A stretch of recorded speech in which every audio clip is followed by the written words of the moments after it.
America's Mayor Live. That's right, America's Mayor Live, coming to you on a Friday evening, heading toward Thanksgiving week next week, which for me seems like it's coming a little early. I don't know. I know it's the 23rd, but sometimes it's a little later in November, I think. But in any event, Christmas has now been on since March.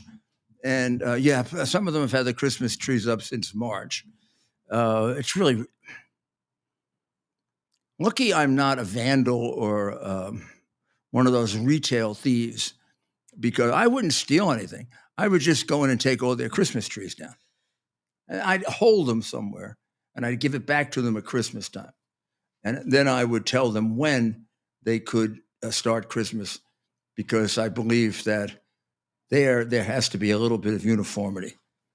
And also, I don't like the purpose of it. The whole purpose of it is to get more money out of you, right? Can they get you to buy 2 or 3 more Christmas gifts? Oh, I wonder if we had a conversation with Jesus, how he would feel about the commercialization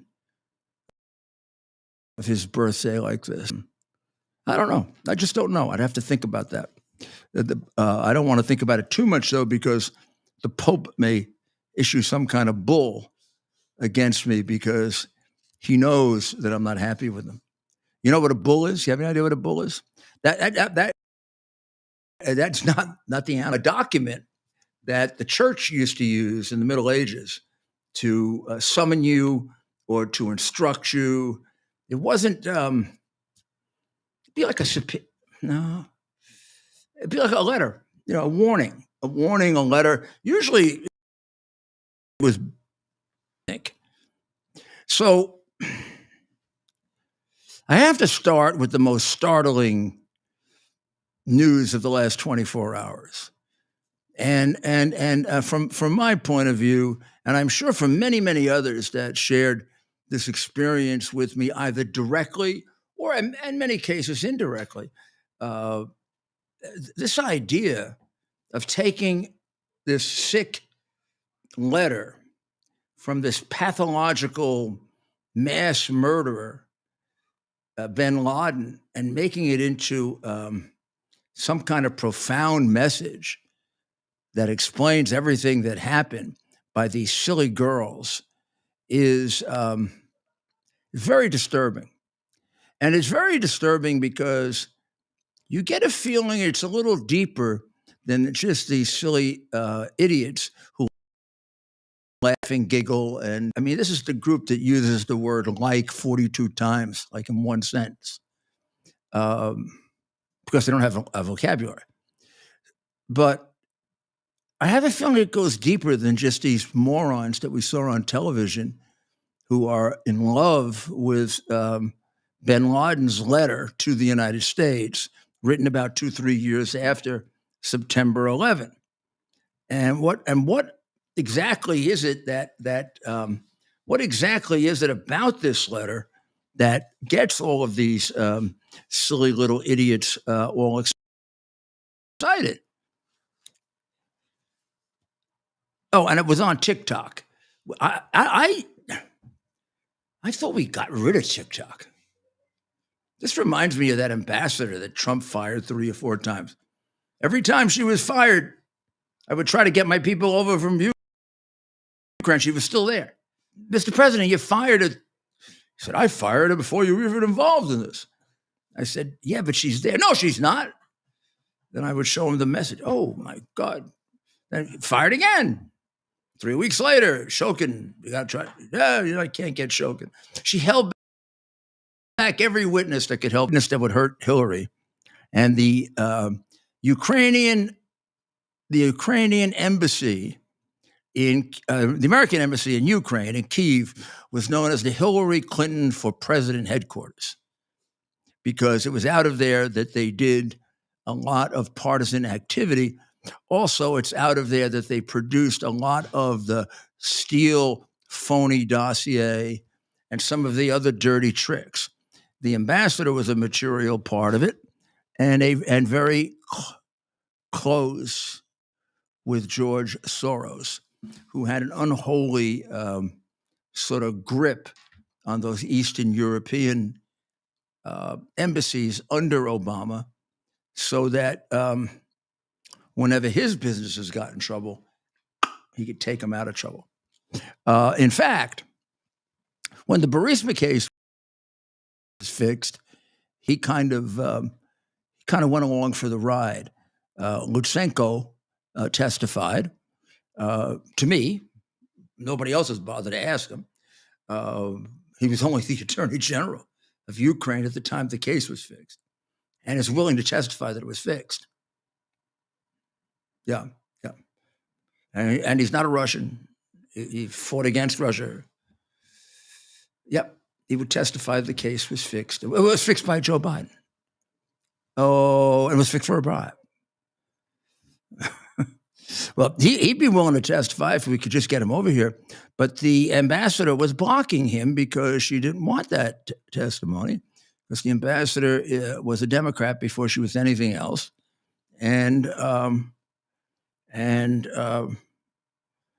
Secretary of State Pompeo seemed to have some difficulties firing because she was the head of the lesbian association, which I always found to be kind of disappointing. I think I said, I didn't think we were about that.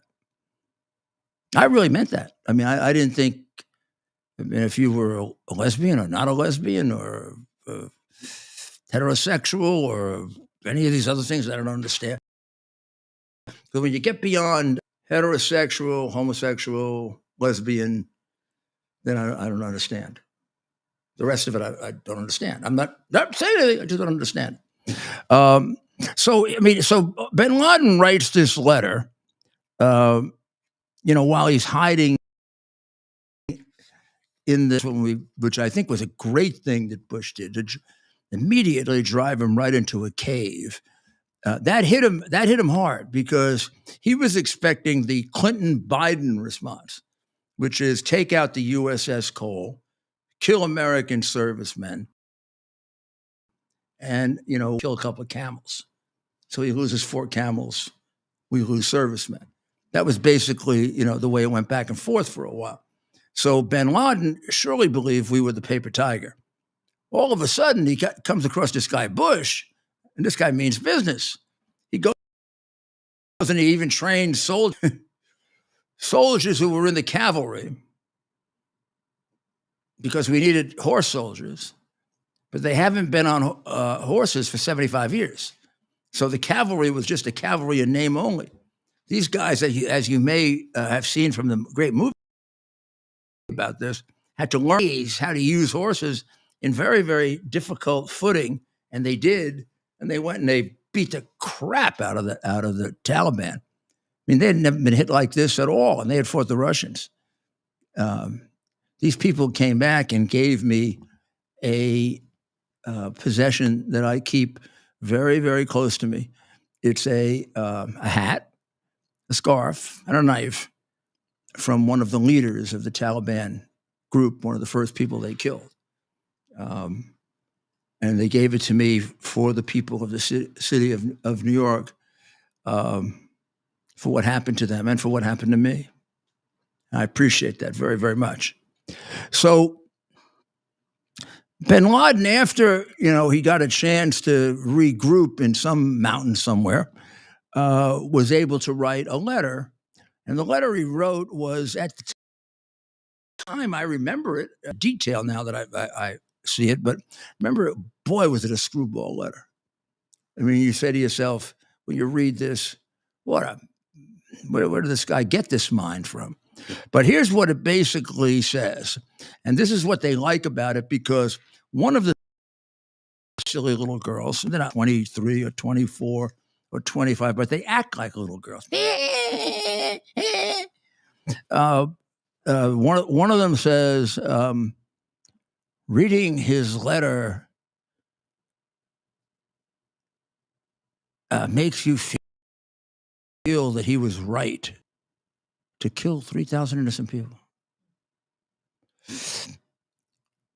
That terrorism has been sold as this idea to the American people but it's distorted. In other words, America was distorting his terrorism. I'm not bothering to put names on this because I don't want to embarrass him. The way Palestine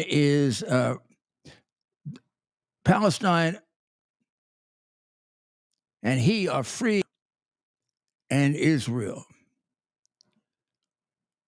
And then I got a couple of others.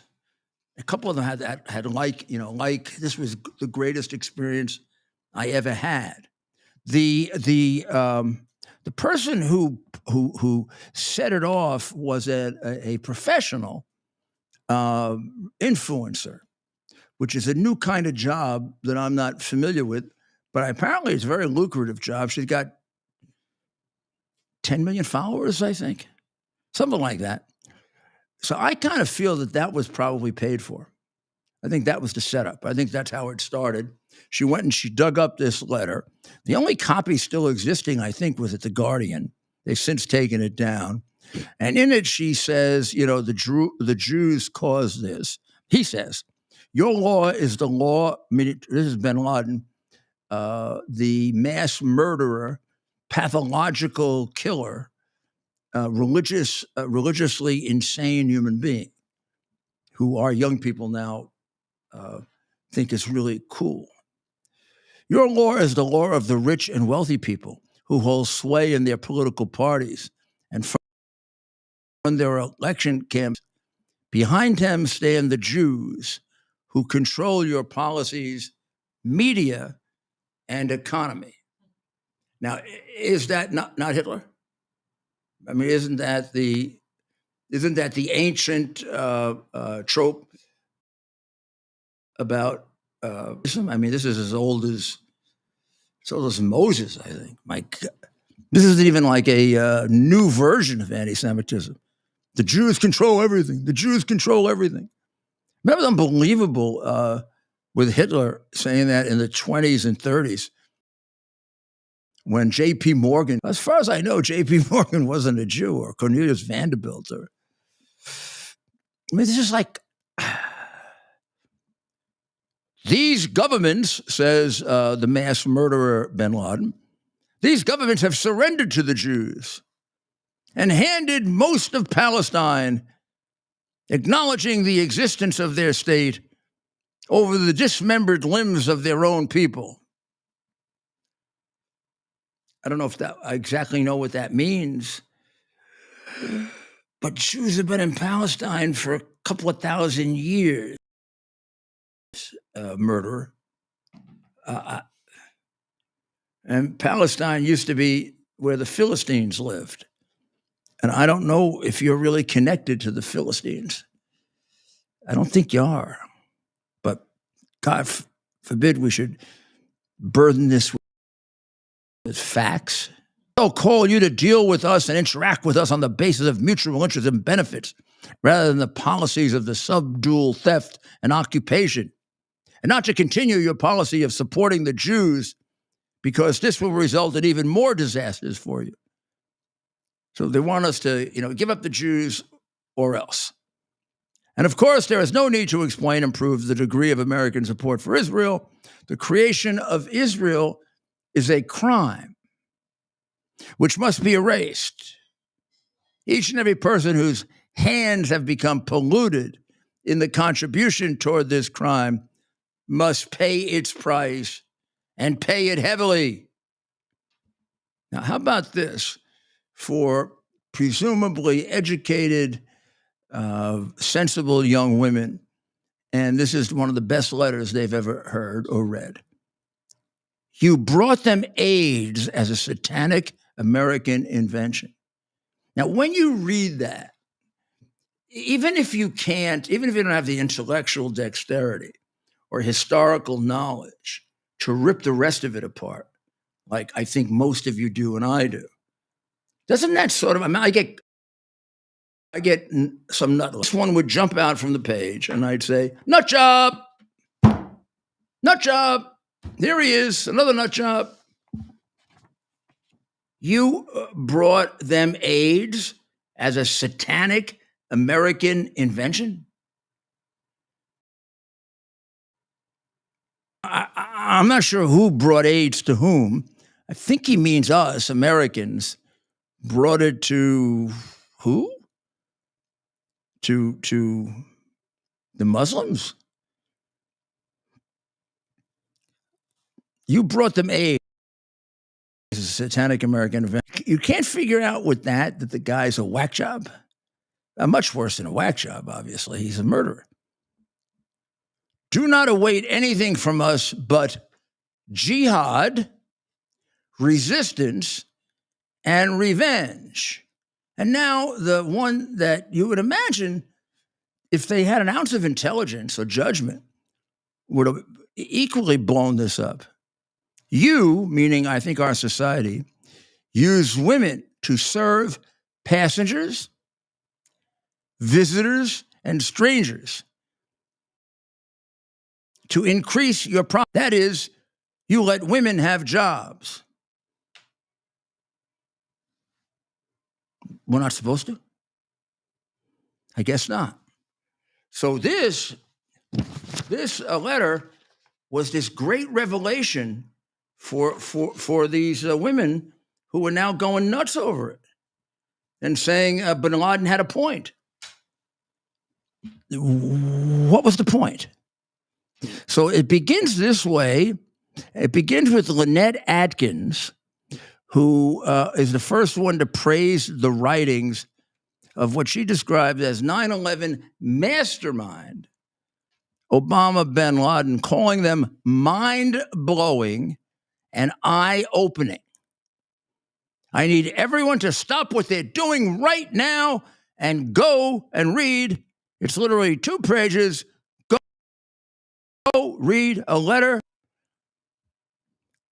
She is a TikTok influencer with millions of followers. I believe she's paid to do that by one of the usual suspects to give it the push.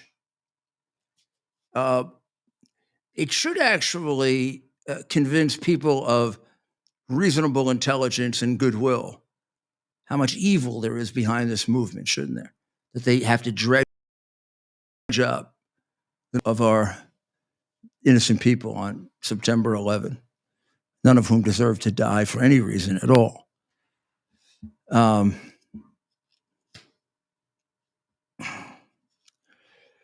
Now, this also brings up the issue of TikTok. And isn't it time to get the Chinese out of the brainwashing of our kids' business? They've done enough damage in brainwashing us. How about we get them out? And this letter, by the way, was 2000, only, which was basically just shortly after, shortly after the massive killings. But this is what this whole thing is unleashed. And you get an idea from that what's behind the attack on the Jewish people. The kind of hatred, the kind of insanity, the kind of irrationality, and what's behind a lot of the dysfunctional Muslim world. Not the entire Muslim world. I didn't say that. I didn't say even a majority of the Muslim world. But I am saying there's a dysfunctional Muslim world, and it's not minuscule. So somewhere between, don't overdo it with some massive prejudice that all Muslims are this or all Muslims are that, any more than all Italians were mafia or all Irish were IRA or all Jews own banks. Why not just sort of think rationally, not like these young women who obviously never taught that, and realize that this is a very, very dangerous, substantial movement. And it's not our fault, but they organized themselves around being Muslim. Just like Italians organized themselves around being Italian. I didn't like that. Why don't they go find something else to organize themselves around? But they did. And I could pretend all I want that they didn't, and all it would have meant was never catch them. Gotta go catch somebody else. You cannot defeat your enemy unless you know who your enemy is and you have the courage to define them. You have the courage to say, that's the enemy, and they've got to be defeated. The enemy is Islamic extremist terrorism.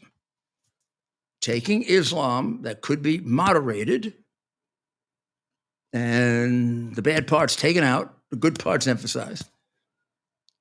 And then not only that, adding to the extreme interpretations, murder, rape, that's what we're talking about.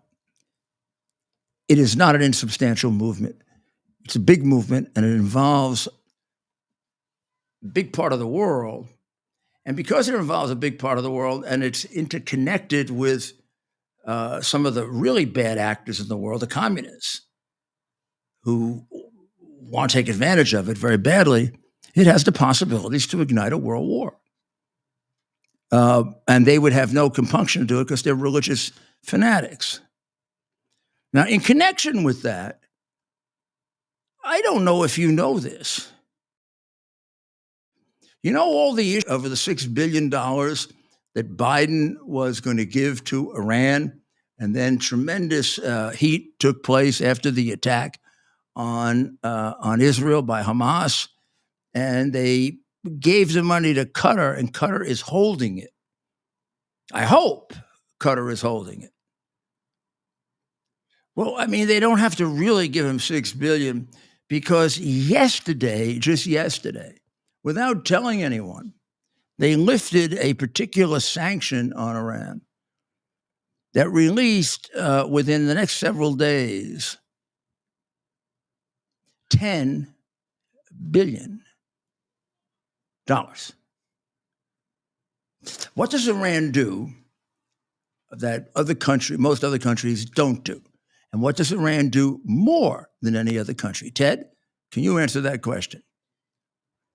Kill Americans. Yeah, it supports terrorism, right? And supports terrorism. Yeah. But they kill Americans, correct, Mayor? They kill Americans. And they have been for years. They kill Americans, they kill Jews, and they kill anybody that opposes Islamic extremist terrorism. And they allegedly support somewhere around 25 or 20 terrorist groups, in addition to their own Quds force and Iranian National Guard, who are some of the worst. So they support the main ones that we know about are Hezbollah, who's been attacking Israel every night, Hamas, who went in and raped innocent people in Israel, 1,400 of them, killed them, and now has been bombing Israel every night. They support the Houthis in Yemen. They support a large number of mostly Shiite, but they'll go back and forth. Groups in Africa who are creating revolutions. Now, their main target, my friends, are Christians. They're trying to wipe out in some of these African countries the entire Christian population with the very strong support of Iran, which means monetary support. So I know that Democrats want to resist the idea that money is fungible, and Joe probably never, even in his best day, understood what that meant. But it means that if you give me, if I'm supporting terrorists and I'm giving them $100,000 a month, and you give me $100,000, you've helped me support the terrorists because I can then use that $100,000 for something else and take that $100,000 and give. You see, that's what it means by fungible.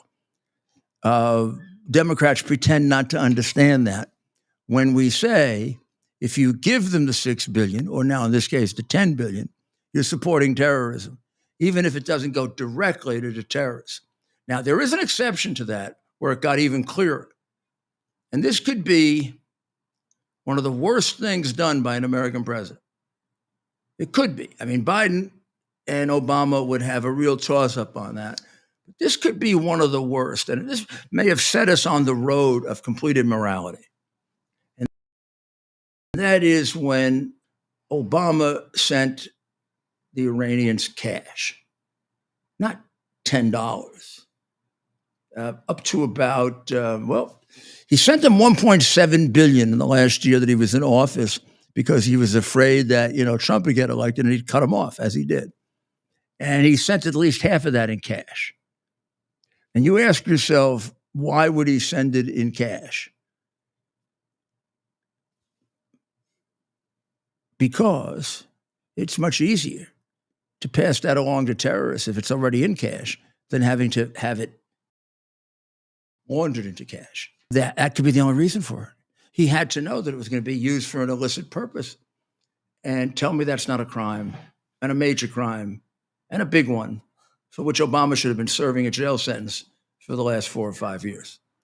He also got Americans killed with that money, because that was the period of time that Soleimani was still around, and Soleimani killed lots of Americans. Mayor, how is this?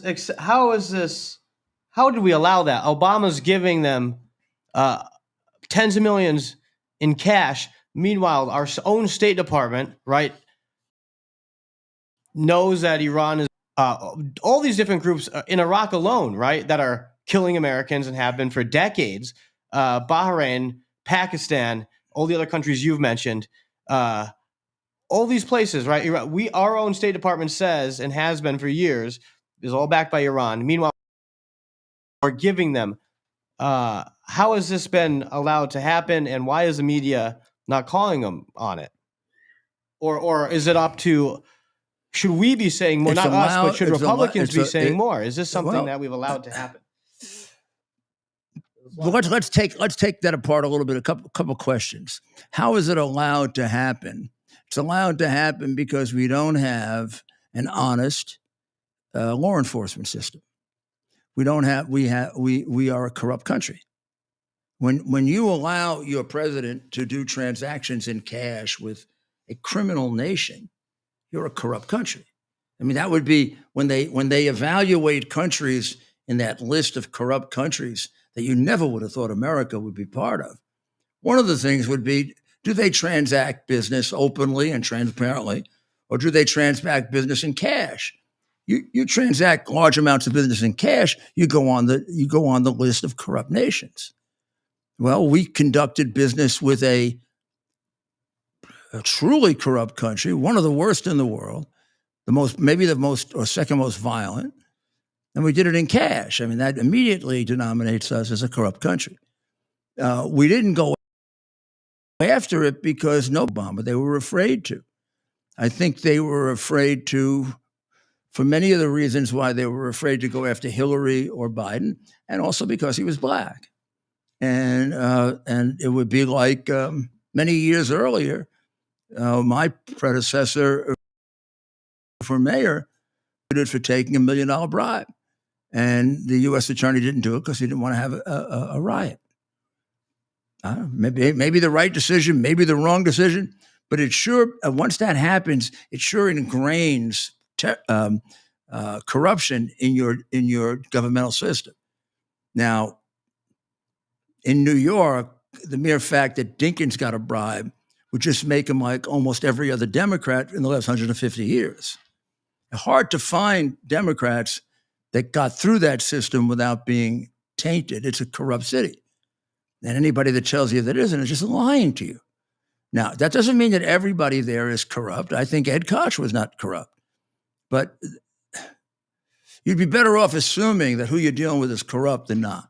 You're going to be right more often. Like in Chicago, there's nothing peculiar about New York, except the Democrat Party has been in control since anybody remembers.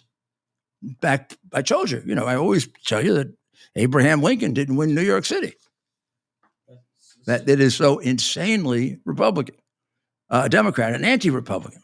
That's right. Well, I want to get your opinion real quick, Mayor. Mayor, I want to get your opinion. We're hearing reports tonight. Grand Central, more protests. The streets are getting clogged up. People are being held up.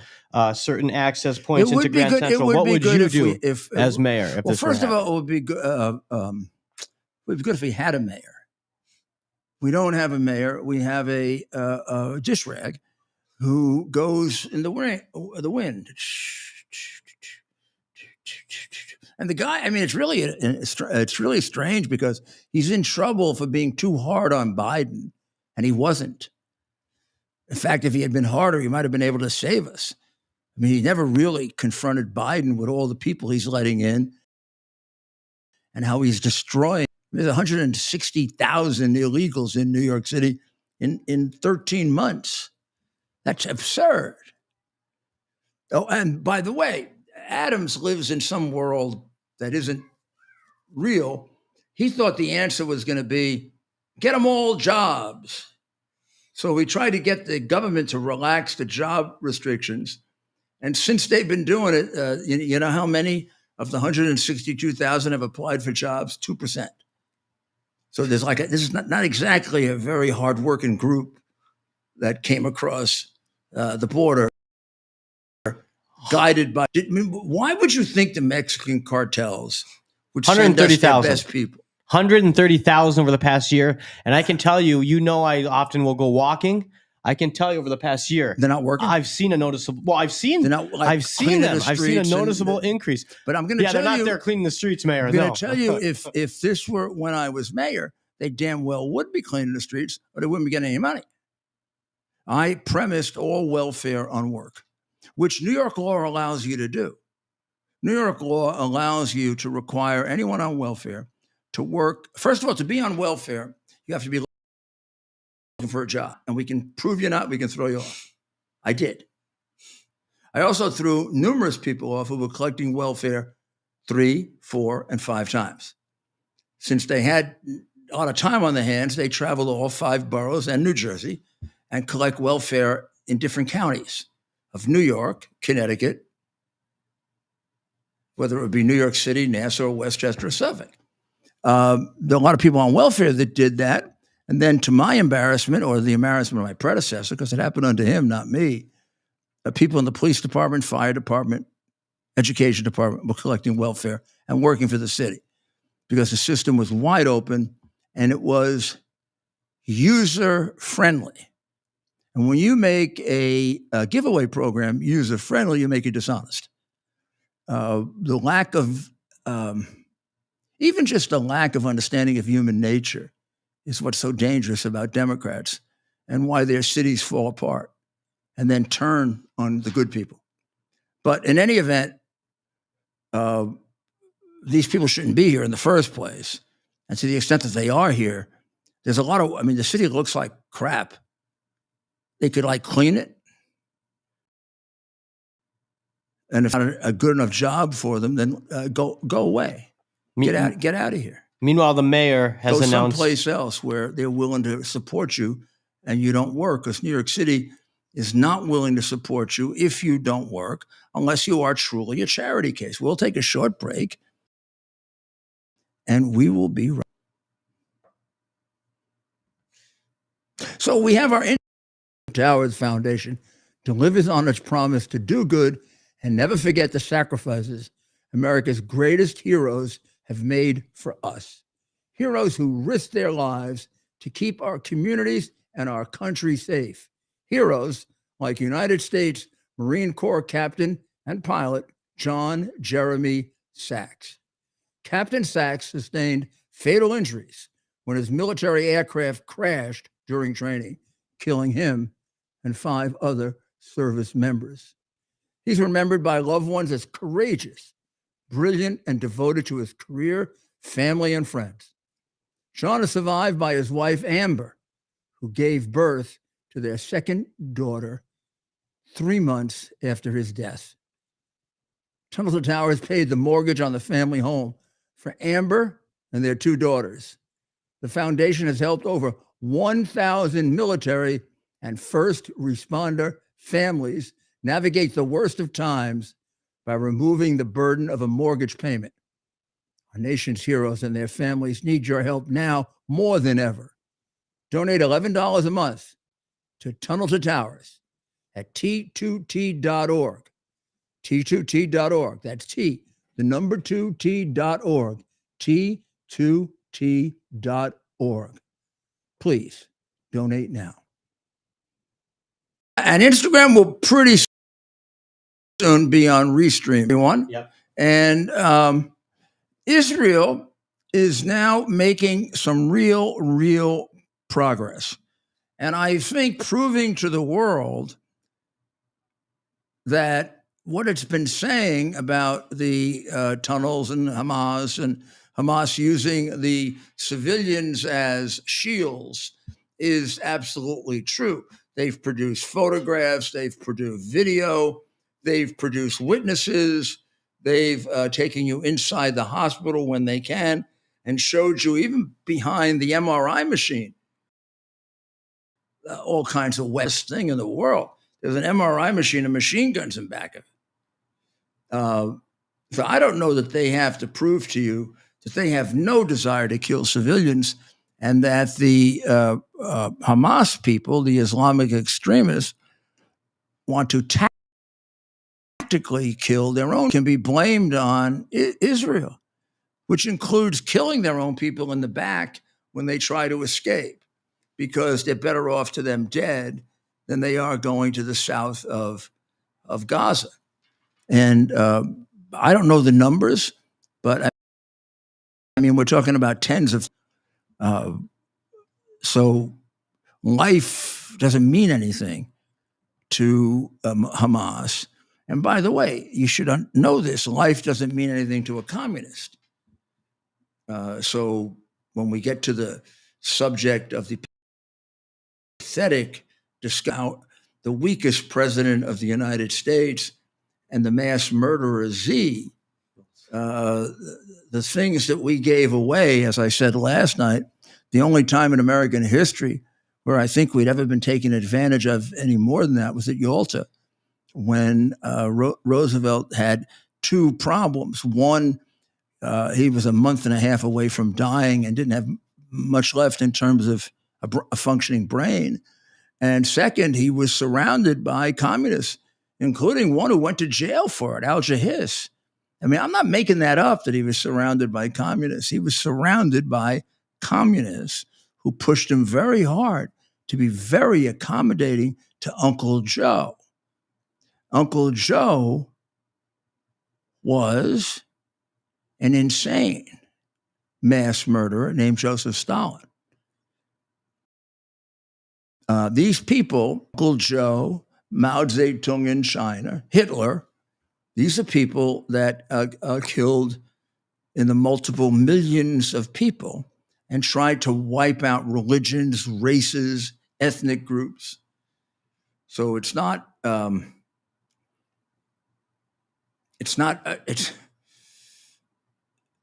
just theoretical. It's real. Well, the Israelis are facing that with Hamas, and what they have now done is completely infiltrated the north of Gaza, have control of it, have control of the hospital in a sense. They have also exposed, and you can see it on television, they've exposed tunnels at other hospitals to show you that they use tunnels for their soldiers, for their equipment, for their high leadership, and for the hostages. And if we could bring the map in just a little bit, we'll just give you a sense of where things are right now. You want Gaza or do you want Israel? I think Gaza, because we're right. That's where the action is. There is a little bit going on in northern Israel. From the north, they're being attacked by Hezbollah, and really being attacked by Iran. Take the head. Hezbollah is a creature of Iran. It's like they're part of the minor league system of the Iranian terrorists. So here's Gaza. I think. Do we see enough of it so people can The blue, of course, that big, vast blue that you see is the Mediterranean Sea. And then the desert, uh, really, would have filled in with cities. That's Israel. Gaza is beyond this pink line. And you'll see there's sort of a, I don't know, it's not really a demilitarized zone, but there's kind of a buffer zone between the Israeli border and the entrance to Gaza.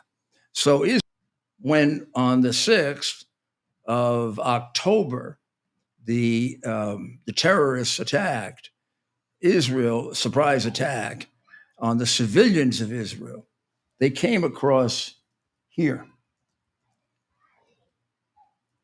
And most of the kibbutzim that they destroyed were in here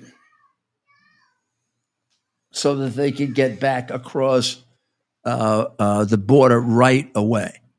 So when the Israelis planned their attack, originally it was going to be a mass attack. They were forced by Biden to amend that to a much less safe plan for them, a better plan in terms of giving Palestinians more time to escape and be safe. By doing it piecemeal, they couldn't engage the entire force of Palestinians at once. So the Palestinians were left unengaged and therefore free to shoot on them and attack them and carry out terrorist acts. And but because the Israelis are so, I mean, they really are a fine military. You'd almost not notice the difference. They revised their plan. They divided up into 1, 2, 3, 4, 5, and they did this pretty much all at once. They invaded around here with 2 divisions. One headed right for the road to cut it off, right for the main road that goes north to south. They did that immediately. They cut off. The 2nd Division moved from the south to Gaza City. Right here, there's Gaza City. They then had 4 divisions up here in the north, because this is the main part of the military operations of Gaza, right here. Think of it, North Gaza, South Gaza. Not many military installations down here, a lot up here. So they went in, they cut the road off so they could control who was going north to south. They could also control, in case Hamas had stowed away a bunch of forces here in the south, they could stop them, or at least have warning they were coming over, although I doubt that that's the case. They have now expanded the patrol on the road to virtually a line of military across here, like a wall. You can't go past that wall without being checked by the IDF, which means if you're a terrorist, you're not going to get to escape. They're going to kill you. They're not going to let you go to south and live. They're going to kill you up north. And you can imagine that a lot of young men of military age are stopped. 2nd Division heads towards Gaza, right here, Gaza City. 4 divisions basically come down this way, here, and capturing these cities on the way and wiping out Hamas in these cities on the way, where you didn't run into the tunnel problem. Now they have Gaza surrounded, they have the hospital surrounded, and they have the sea cut off.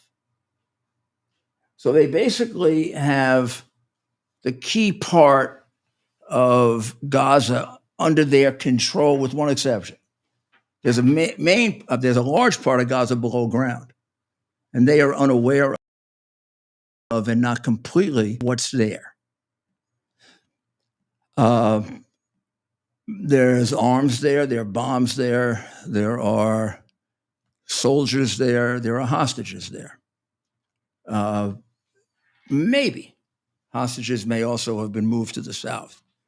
We haven't seen proof of an American hostage, certainly not recently, and I don't remember since the one or two, four, I think, were released. I don't know that we've seen any proof of any. There were several hostages that we saw proof of the other day who were Israeli, one of whom was killed, and the other of whom was not killed, we don't think. So we don't know if they really do have American hostages. We're hoping that they do, but we don't know that. And at this point, they are very methodically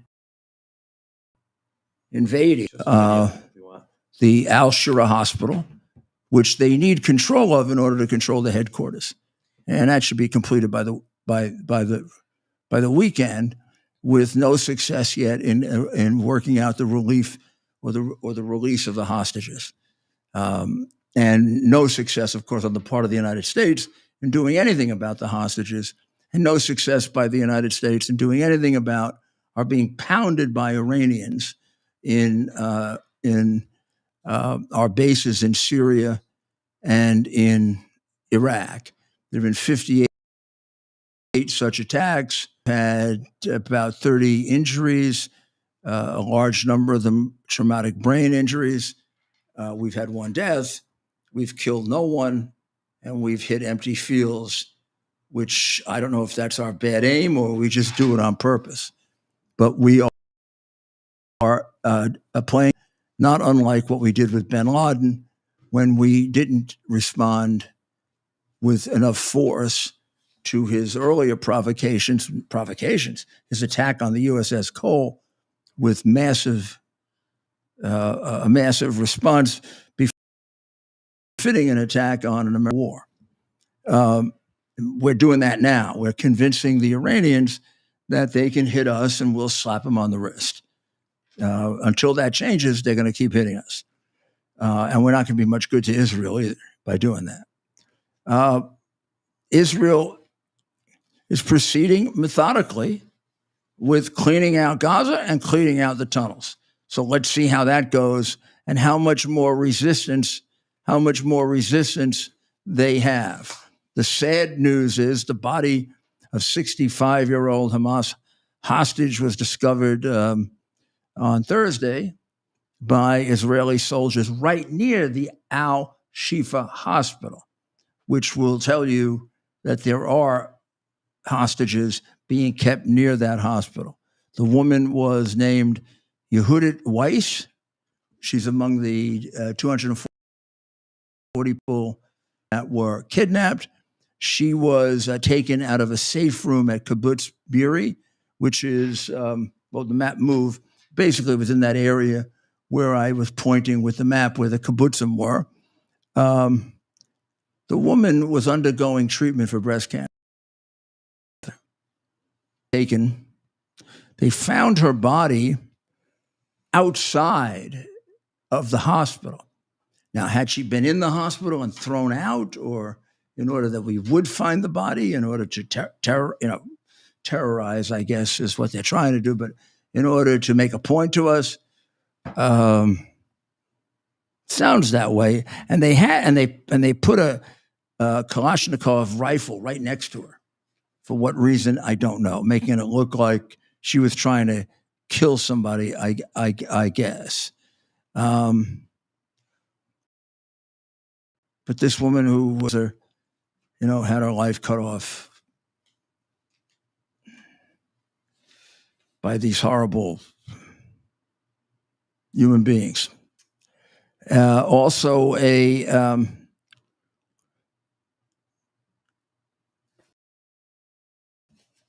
have been several. I won't cover all of them, but there have been several televised appearances of hostages, all Israeli, not American, imploring Bibi Netanyahu to have a ceasefire, which of course is typical for terrorist,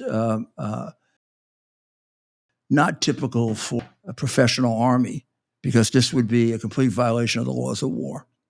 Um, you don't use prisoners as ways of intimidating the other side. They're prisoners. They're respected. They're held as prisoners, and this is a form of psychological torture, which you would expect from the group being supported by so many of our young people, Hamas. Again, we'll take a short break, and we'll be right back. Our device is something that you can plug into your television, and now you can use your television as a social television type experience. So in the Portal universe, you can watch your favorite content creators' videos, live streams, music. We also have TV subscriptions as well. Subscriptions. You can also regular channels, all the sports. Right, you can actually cut your cable from your cable subscription and get QUX TV on our QX TV boxes, and you can pay half the price that you're currently paying for your cable television subscription, and you can get all the best premium TV channels and more. I mean, it's really, there's so much on there, Rudy. I mean, you've seen it. No, I've seen it and I use it, and it's good. I mean, it's great. It's just exactly the same except for half the price. Plus, nobody is finding out what I'm watching, and that's not being reported to anybody. Right, so you have absolute privacy using this device, which you don't have on other devices out there currently on the market. This is absolutely great. QUX.TV is how you can find out about it. QUX.TV. Use promo code RUDY to receive $30 off. Go. Many new devastating pieces of evidence have come out over the last year to 2 years. I've collected them all. I haven't shown them all to you because I didn't know if the time was right.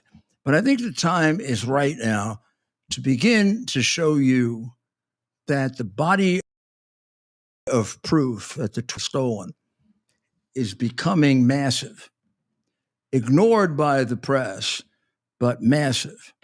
I know there's a lot of focus on Atlanta because that's where Fannie, the crooked prosecutor, has brought the case against Donald Trump, Professor Eastman, and one after another.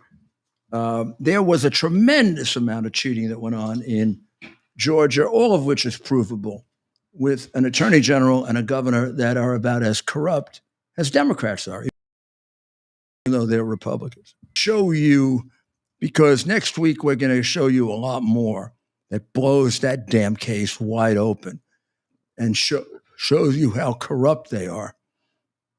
I want to show you what unmistakably is a double, triple, and quadruple counting the same ballot. This was done after the public was thrown out of the State Farm Arena. The only people left were 6 Democrat operatives, including Shay Moss, and what's the other woman's name? Ruby Freeman, right? Who claim all kinds of terrible things, and that they were lied about, and like hell they were. And now you're going to see they ran this operation. You're going to see one example of this, and then next week we can repeat this example several times with the amount of tape and video that was disclosed to us. You're also going to find that somebody here, either the Attorney General's office, the DA's office, or the grievance counsel in the New York bar, is engaged in fraud with regard to the video. In that massive portions of the video have been moved, destroyed. The gap on the Nixon tape, I think, was 17 minutes. This comes in about close to 3 hours. But there is some preserved and some that they didn't know that we had. So I want to show you now evidence beyond any doubt that those people in Atlanta were engaged in what can only be described as election theft. Now, watch this carefully. Water main break at all. There was a toilet leak about 16 or 18 hours earlier in the day, leaking from the ceiling from a suite above. It was cleaned up. It had no impact on this election. The water main break pronouncement was obviously made to clear the room of all poll watchers and the media. So they were told that night that the vote count would be suspended because the water main break, and that they would resume the vote count the next morning. The next morning, everybody was stunned to learn that the people at State Farm Arena, there were 5 women that worked for about 2.5 hours from just before 11 p.m. until just before 1 a.m. Scanning ballots. And the disturbing thing about it is that there were 5 of these desks with women at each of the 5 desks. And we've labeled the first one here, kind of focused on her. She's wearing a purple top, desk 1. This is at 4x speed, so we don't have to sit there and watch, it in a slower speed. But you can see that this lady is taking the same stack of ballots, and once she runs them through the scanner, there she goes. She sticks them back in and runs them a second time and a third time. And then the lady to her right, wearing the yellow top, we've got a second video that shows that she did the same thing with a stack of ballots on her desk. And so there's ballot scan number 3 from desk number 1. One man, one vote just went out the window at State Farm Arena on the night of November the 3rd, 2020. And it's here for all of us to see. This is much like going to trial with a who ran the red light case, and instead of having people coming in and testifying about who ran the red light, you got a video showing who ran the red light. Now, it doesn't take experts. Well, there are 4. Well, I mean, we'll go into more detail on that later. But that lady in the purple will have it 4 times. Then you will see she takes a short break. We'll play this all next week for you. I just want to tantalize you a little. You'll see she takes a short break, and she comes back and does another group 3 times. Then they focus in, just to show it wasn't limited to her, the woman behind her, and she also does a 3 and a 4. She puts the ballots in. Ballots are finished. She takes shuffles them and puts them directly back in. Now, you get a sample of 10, 20 minutes of that. This went on for about 2.5 hours, 3 hours. More than enough votes counted to make a difference in the election. And I don't have in front of me right now, but I will next week, the tabulation of votes, Trump, Biden, during that period of time. And it was ridiculous. It was like 140,000 for Biden and 8,000 for Trump. Now, that 140,000 may have been doubled or quadrupled, which is what you see going on there. And it's going to be a little hard to follow the whole thing, because somebody in that crew of election defrauders, whether it's the Attorney General, whether it's the head of the Democratic Party, whether it's the women that were involved, or whether it's the grievance council, somebody has altered significantly the tapes. And the reaction of the hearing officer for New York was, because fraud doesn't matter if it's being done to a Republican. There's plenty more to this. It's going to blow up the damn case. And then there's more beyond that. God bless you. Have a great weekend. We'll be back on Sunday with Dr. Maria on Uncovering the Truth, WABCRadio.com. And then we'll be back at 3, WABC.com on Monday and 8 o'clock here. And by the time we're finished, I don't know, people are going to be asking maybe Fanny should be investigated. Thank you.